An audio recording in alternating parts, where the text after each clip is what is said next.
ఈ విశ్వంలో ప్రతి జీవికి ఒక ప్రారంభం ఉంటుంది. మనం ఈ భూమి మీదకు రాకముందు మనకి ఊపిరితిత్తులు లేవు, గాలి పీల్చుకోలేదు, మనకి నోరు లేదు, ఆహారం తినలేదు, మనకి కళ్ళు లేవు, వెలుగు చూడలేదు. కానీ మనం బతికాం. 9 నెలలు ఒక చీకటి గదిలో నీటి మధ్యలో మన గుండె కొట్టుకుంది, మన శరీరం పెరిగింది. మనకు ఆ శక్తి ఎక్కడి నుంచి వచ్చింది? అదొక అద్భుతమైన మార్గం. అదే నాభి. మనం పుట్టగానే డాక్టర్లు బొడ్డు పేగును కట్ చేసి ఉండొచ్చు, కానీ ఆ మచ్చ వెనుక దాగి ఉన్న శక్తిని మాత్రం ఎవ్వరూ కట్ చేయలేరు. ఆధునిక ప్రపంచం దీని శరీరం మీద ఉన్న ఒక చిన్న మచ్చలా చూస్తుంది, కానీ యోగులు దీనిని విశ్వద్వారం అని పిలుస్తారు. ఆయుర్వేదం దీనిని ప్రాణ కేంద్రం అని పిలుస్తుంది. పురాణాలు సృష్టికర్త అయిన బ్రహ్మదేవుడు మహావిష్ణువు యొక్క నాభి నుండి ఉద్భవించాడని చెబుతున్నాయి. అసలు ఈ చిన్న బిందువులో దాగి ఉన్న రహస్యం ఏంటి?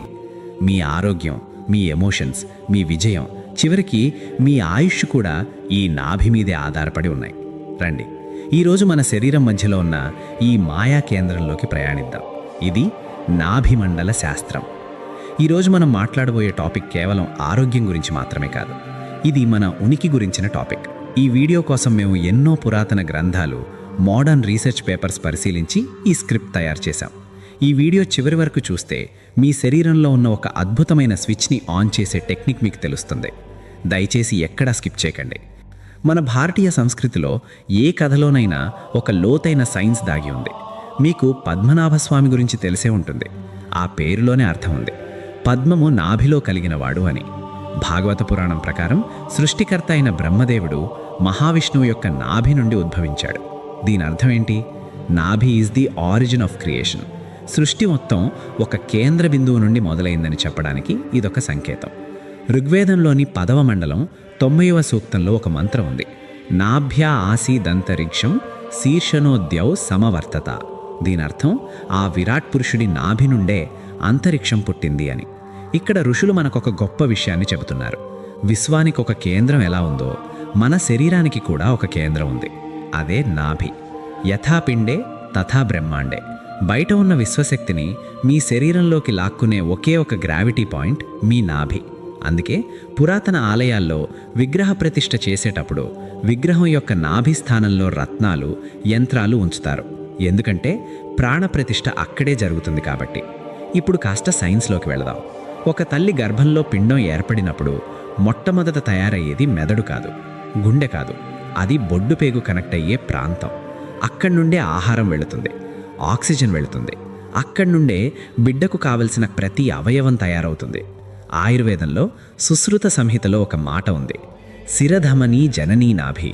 అంటే శరీరంలో ఉన్న సిరలు, ధమనులు అన్నీ నాభి నుండే పుట్టాయని. మీరు గమనించారా?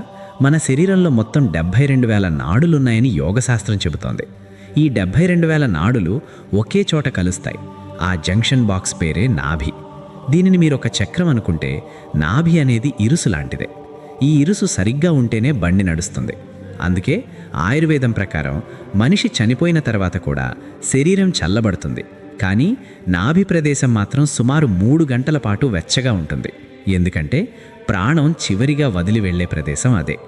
యోగులు శరీరాన్ని కేవలం మాంసంతో చూడలేదు, శక్తి కేంద్రాలుగా చూశారు. సరిగ్గా నాభి వెనుక వెన్నుముకలో మణిపూర చక్రం ఉంటుంది. దీని రంగు పసుపు, దీని తత్వం అగ్ని. రామాయణంలో హనుమంతుడు సూర్యుడిని మింగడానికి వెళ్లే కథ మీకు తెలుసు కదా? ఆ కథలోని ఆంతర్యం ఏంటంటే, సూర్యుడంటే అనంతమైన శక్తి. ఆ సూర్యశక్తి మన శరీరంలో నాభి రూపంలో దాగి ఉంది. దీనిని సోలార్ ప్లెక్సస్ అని ఇంగ్లీష్లో అంటారు. సోలార్ అంటే సూర్యుడు, అంటే మీ పొట్టలో ఒక చిన్న సూర్యుడున్నాడు. ఈ సూర్యుడు బలంగా ఉంటే మీలో ఆత్మవిశ్వాసం మెండుగా ఉంటుంది. మీరు దేన్నైనా సాధించగలననే ధైర్యం ఉంటుంది. మీ జీర్ణశక్తి అద్భుతంగా ఉంటుంది. కానీ ఈ చక్రం బలహీనపడితే మనిషి పిరికివాడవుతాడు, చిన్న విషయానికే భయపడతాడు, నిర్ణయాలు తీసుకోలేడు, ఎప్పుడూ అలసిపోయినట్లుంటాడు. నాకు ఆకలి వేయట్లేదు అని ఎవరైనా అన్నారంటే వాళ్ళ శరీరంలో అగ్ని ఆరిపోతోందని అర్థం. ఫ్రెండ్స్, ఇది చాలా ఇంట్రెస్టింగ్ పాయింట్. మీకెప్పుడైనా బాగా టెన్షన్ వచ్చినప్పుడు కడుపులో ఏదో తిప్పినట్టు అనిపించిందా? ఇంటర్వ్యూకి వెళ్ళేటప్పుడు లేదా ఎగ్జామ్ రిజల్ట్స్ చూసేటప్పుడు పొట్టలో సీతాకోక చిలుకలు ఎగిరినట్టు అనిపిస్తుంది. ఎందుకు? ఆలోచించేది మెదడు కదా, మరి రియాక్షన్ పొట్టలో ఎందుకు వస్తుంది? ఎందుకంటే సైన్స్ ప్రకారం నాభి దగ్గర ఎంటరిక్ నర్వస్ సిస్టమ్ ఉంది.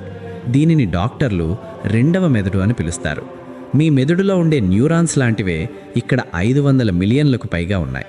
ఇంకో షాకింగ్ నిజం ఏంటంటే మన సంతోషానికి కారణమయ్యే సెరటోనిన్ హార్మోన్ 90% ఉత్పత్తి అయ్యేది మీ మెదడులో కాదు, మీ నాభి మండలంలోనే. అందుకే మనం అంటాం, నా గట్ ఫీలింగ్ చెబుతోంది ఇది జరుగుతోందని. అంటే మీ నాభికి మీ మెదడు కంటే ముందే విషయాలను పసిగట్టే శక్తి ఉంది. ఇది మూఢనమ్మకం కాదు, ఇది ప్యూర్ న్యూరోసైన్స్.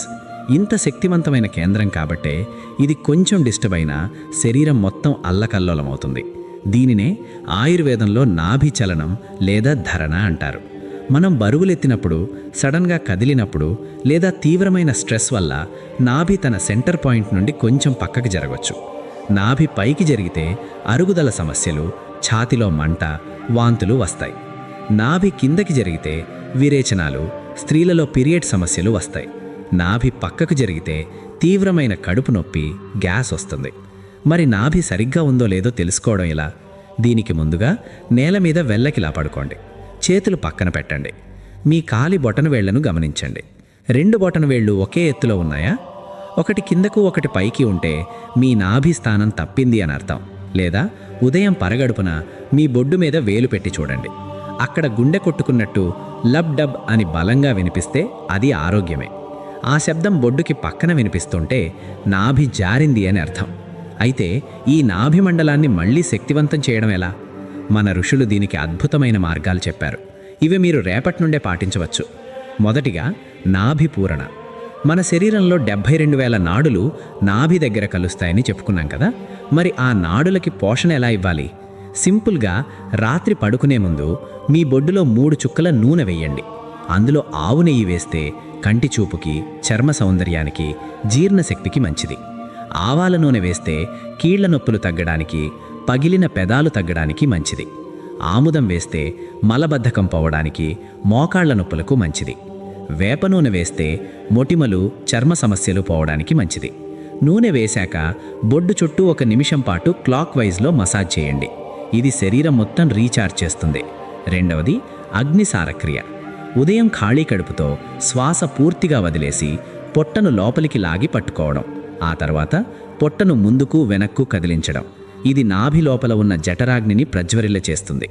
గమనికేంటంటే ఇది గురువుల సమక్షంలో లేదా యూట్యూబ్లో ఎన్నో మంచి వీడియోస్ ఉన్నాయి. వాటిని చూసి జాగ్రత్తగా నేర్చుకొని అప్పుడే చేయండి. మూడవది యోగాసనాలు. అందులో నౌకాసనం. ఇది నాభిని సెంటర్లోకి తెస్తుంది. పవన్ముక్తాసనం గ్యాస్ సమస్యలను పోగొట్టి నాభిని సరిచేస్తుంది.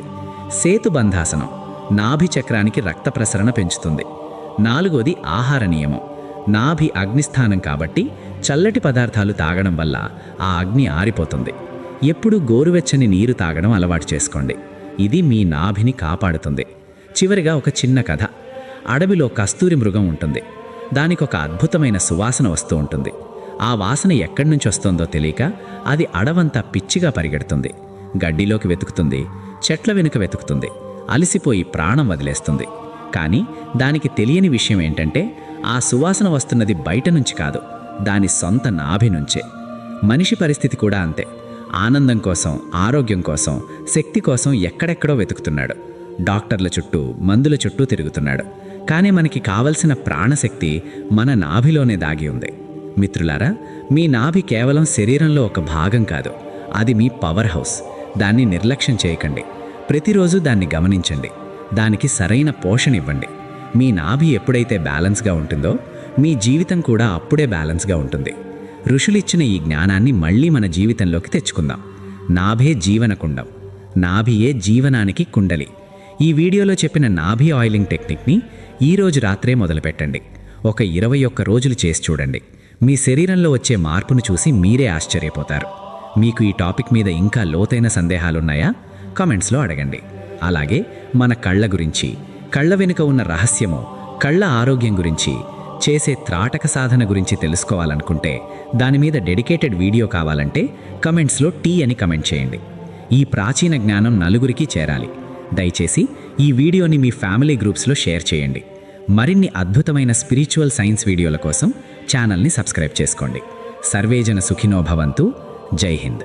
మళ్ళీ మరో అద్భుతమైన వీడియోతో కలుసుకుందాం.